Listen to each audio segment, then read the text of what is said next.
ശുദ്ധമായ ഖുർആനും അത് തന്നെയാണ് പറഞ്ഞത്.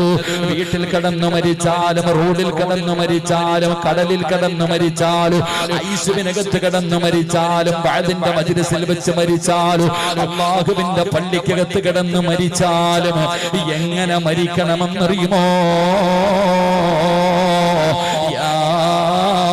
അയ്യുഹല്ലദീന ആമനു തഖുല്ലാഹ ഹഖ്ക തുഖാതി വലാ തമൂതുന്ന ഇല്ലാ വഅൻതും മുസ്ലിമൂൻ. അല്ലാഹു പറയുകയാണ്, നിങ്ങൾ മുസ്ലിമായിട്ടേ മരിക്കാവൂ. അതാ തൊണ്ടക്കുടികളുടെ ഭാഗത്തേക്ക് റൂഹ് കടന്നു വരുമ്പോ അല്ലാഹു തന്ന നാവ് കൊണ്ട് ജീവിതത്തിൽ അവസാനമായിട്ട് പറയേണ്ട വാക്കേതെന്നറിയുമോ?